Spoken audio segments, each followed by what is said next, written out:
नमस्कार दोस्तों, मेरा नाम धनराज शर्मा है। अनरिवील्ड फियर यूट्यूब चैनल पर आपका स्वागत है। अगर आप इस चैनल पर नए हैं तो कृपया इस चैनल को सब्सक्राइब जरूर करें ताकि इस तरह की मजेदार कहानियां आपको सबसे पहले मिले। तो चलिए शुरू करते हैं। गांव के बाहर एक पुरानी हवेली थी जिसे लोग भूतिया हवेली कहते थे। यह हवेली कई सालों से वीरान पड़ी थी और रात के समय इसमें से अजीब अजीब आवाजें आती थीं। लोगों का मानना था कि इस हवेली में आत्माओं का बसेरा है। कहते हैं कि कई साल पहले इस हवेली में राजा हरिमन सिंह अपनी रानी के साथ रहते थे। राजा का स्वभाव बहुत कठोर था और एक दिन उन्होंने गुस्से में आकर रानी को मार डाला।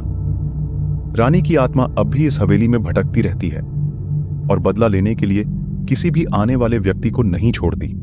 गांव के लोग हवेली के पास जाने से डरते थे, लेकिन एक दिन गांव के कुछ नौजवानों ने ठान लिया कि वे हवेली के रहस्य को जानकर ही रहेंगे। उन्होंने रात के समय हवेली में जाने का निर्णय लिया। जैसे ही वे हवेली के पास पहुंचे, एक ठंडी हवा का झोंका आया और दरवाजा अपने आप खुल गया। अंदर प्रवेश करते ही उन्होंने देखा कि हवेली के अंदर अंधेरा था और दीवारों पर अजीब अजीब चित्र बने हुए थे। अचानक एक जोर की चीख सुनाई दी और दीवारों पर खून के धब्बे दिखने लगे। नौजवान डर के मारे कांप उठे और एक दूसरे को सहारा देकर आगे बढ़ने लगे।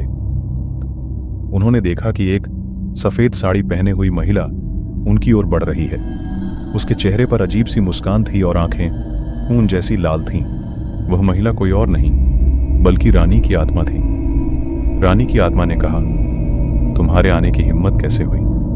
यहां से भाग जाओ, वरना तुम भी मेरी तरह भटकते रहोगे। नौजवानों ने अपनी जान बचाने के लिए दौड़ लगा दी और जैसे तैसे हवेली से बाहर निकले। उन्होंने वापस गांव आकर सभी को इस भूतिया हवेली की सच्चाई बताई। इसके बाद से कोई भी उस हवेली के पास जाने की हिम्मत नहीं करता। अब भी इस हवेली को दूर से ही देखते हैं और मानते हैं कि वहां रानी की आत्मा का वास है।